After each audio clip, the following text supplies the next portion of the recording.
Hello once again from the Prim Reaper. A while back, I gave a piece of advice to my daughter, who has been struggling with saying, I can't, whenever she has even the slightest bit of difficulty with a given task. I told her, instead of saying, I can't, say, I'll try, and do your best. When you say, I can't, you're offering yourself zero room for improvement, and it is strictly a statement of discouragement. However, saying, I'll try, accomplishes multiple other things. It acknowledges your difficulty with completing a task, but it allows for room for improvement. It is an optimistic message that pushes oneself to move beyond their comfort zone and better themselves. I have tried to repeat this mantra anytime the words I can't escape her lips. She's not quite at the point where she's able to remember and internalize it yet, but I have found that whenever I move her from the I can't headspace into the I'll try headspace, she becomes much more open-minded and will often be more willing to attempt things with increasing success as time goes on. Why do I start this video with a personal anecdote? Well, because the other day I was engaging in this bit of pep talk with my daughter when I began mulling about a thought in my mind. The thought circled around the idea of raising a strong daughter with positive internal qualities. More to the point, I wanted to take some time to ponder some feminist examples of doing this, and to outline why I feel like those methods are often poor choices to effectively build the kind of strength I'm talking about. I hope you'll forgive me if this video is a little more free-form in structure. I'm writing down these ideas as they come to me, so I estimate this video might be a little bit more meandering than usual. One thing in particular that I have been considering more deeply as of late is the way that different forms of family and children's media promote what I'll call messages of strength.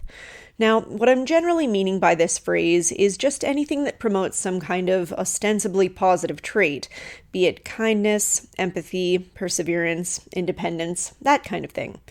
Now, watching many different kinds of movies and reading many different kinds of library books, I have found that there are some certain telltale differences between garden variety messages of strength and feminist messages of strength.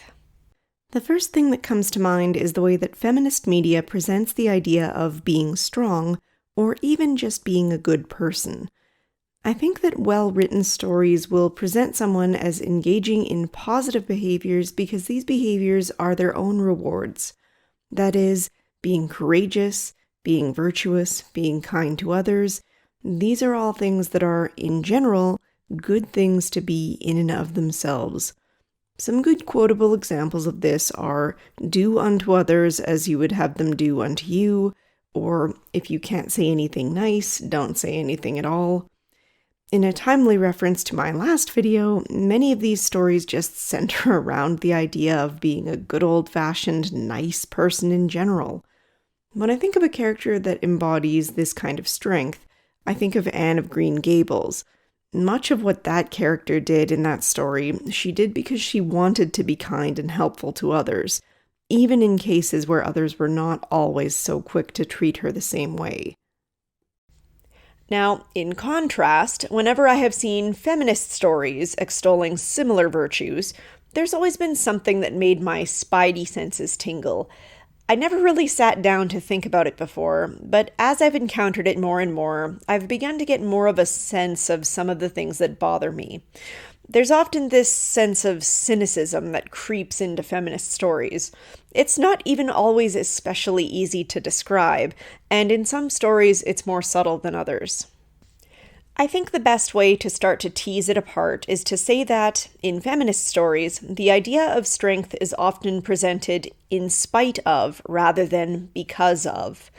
Let me break it down. Rather than a focus on being good or kind or virtuous because of the fact that those are good things to be, in feminist stories, a character will often be presented as being strong in spite of some other external force in the world getting in their way. So, for example, a character, almost always a female character of course, can be presented as intelligent, industrious, and creative despite the dismissiveness of other bad actors in the world around her. A character can be presented as strong despite the doubts of those around her, or despite a society that offers fewer opportunities to women. This in itself doesn't necessarily make for a bad story.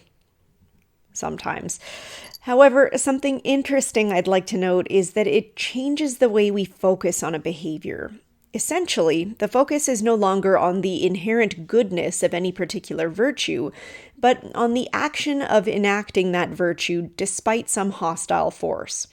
To simplify further, we cheer not because someone is doing a good, but because someone is going against the grain. I think about the kind of message this sends to consumers of media. I question that it is really promoting the idea that being a good or a strong person is a good thing in itself.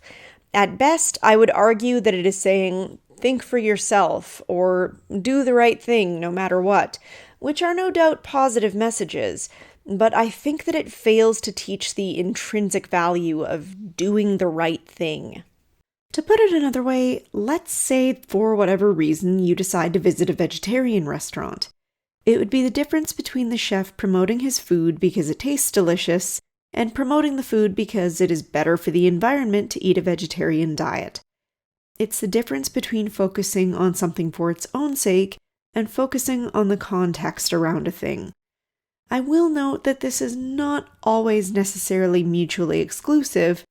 However, there's also the factor to consider that feminist messaging often promotes a certain context around things that is, shall we say, less than accurate to promote its ideas.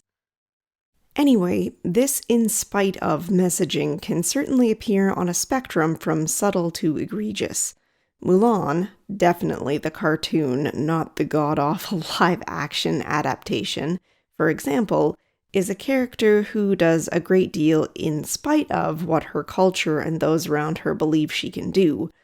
This is handled in mostly a good-natured and mildly humorous way, with minimal jabs at those around her, and instead a focus on her building herself up to equal them, to say nothing of the fact that the primary impetus for her journey is not just to prove something to herself, but also to save her father's life. On the other hand, you have examples like Captain Marvel, where she is regularly fielding messages from the men around her that she is lesser than for various reasons, and with little to no trials or tribulations, she shuts them all down because she is perfect and impossibly strong just the way she is. Which is a good time to move on to my next point. The frequent Mary Sue-isms that pop up in feminist strength stories. Now, this is not to say that all stories with a Mary Sue character are feminist. God only knows it's easy to come up with examples where that is not the case. However, I think there is a way to recognize it in feminist stories beyond the usual, this character is absolutely flawless at everything she takes on, even if she is inexperienced or would have no reason to be unduly remarkable in this field aspect of this trope.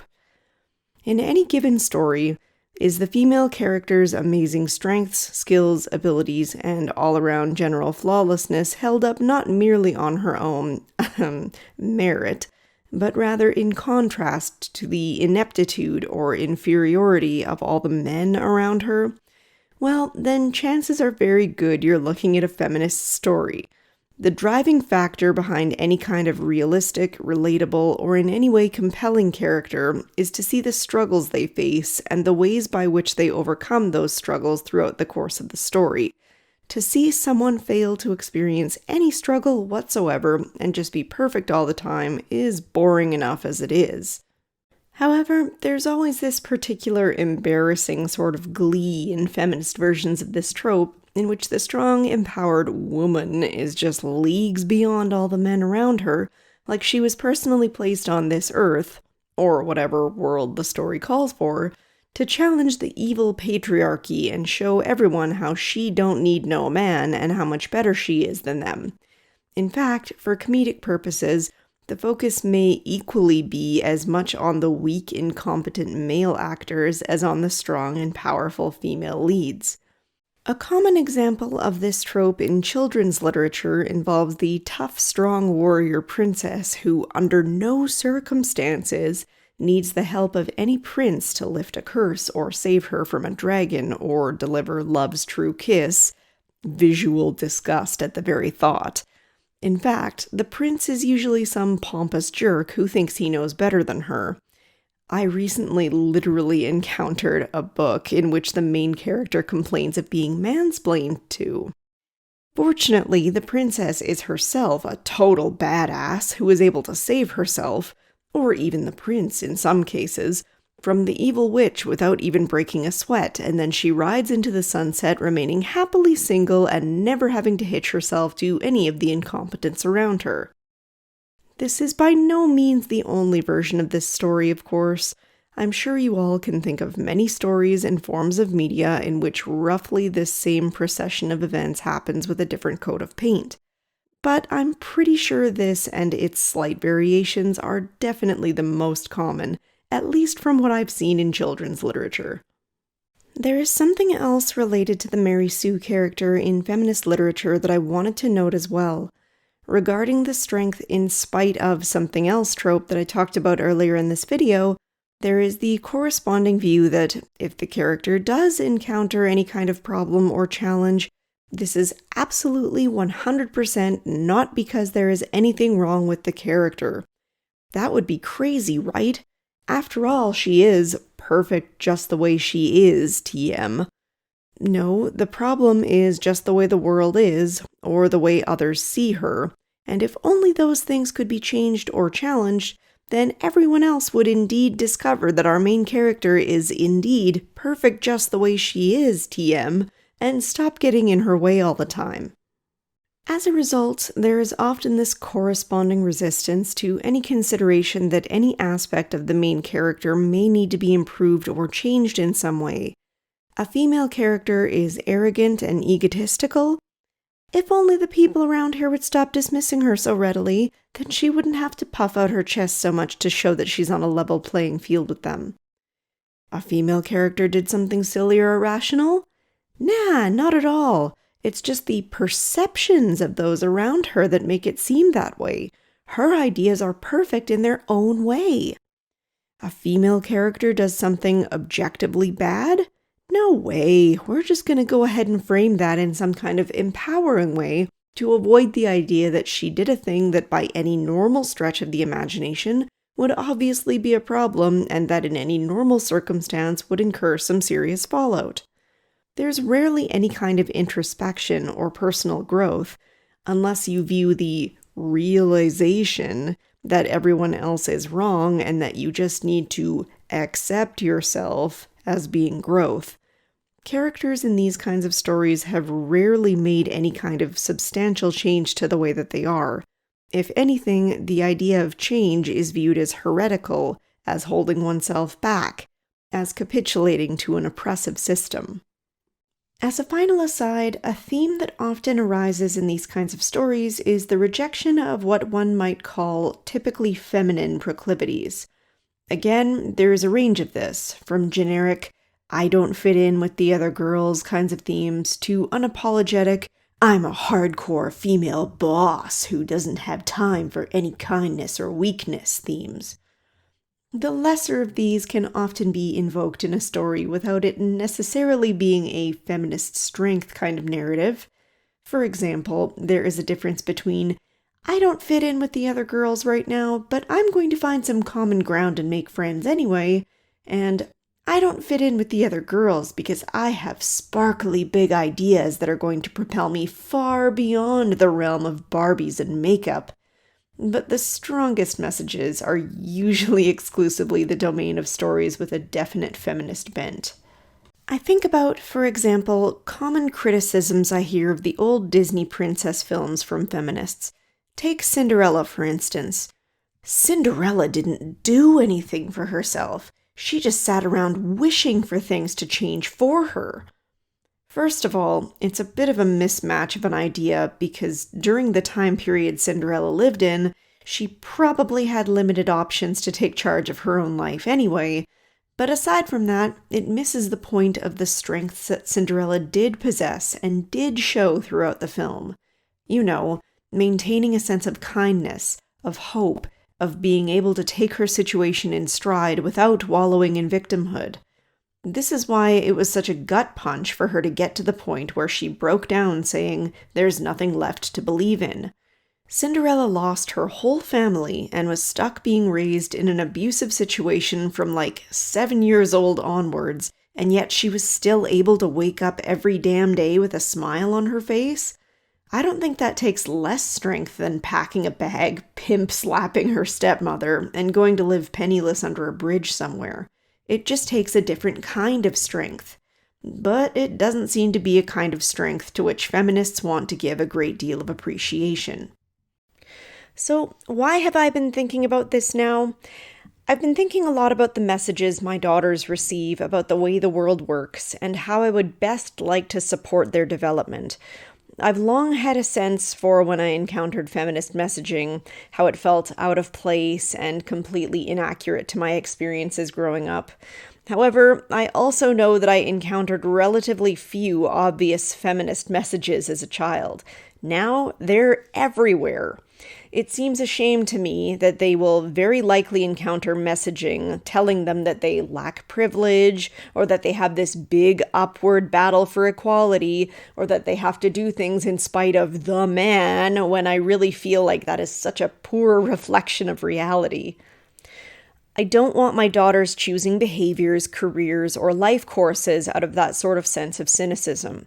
I want them to choose to do right, to be good people, to treat both men and women with equal kindness, because such behaviors are good things in and of themselves.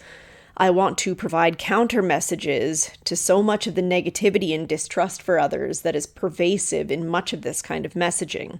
It is my hope that by providing them with a more hopeful, more optimistic view of the world early on, they will be prepared to challenge this stuff when they encounter it later in life, just like I do. I promise, I'm trying my darndest. And of course, I hope that by providing examples that the rest of you can recognize, you can more readily help challenge it for your children too. Wherever we can challenge this stuff, the better. Thanks so much for watching, and I hope to see you all in the next one.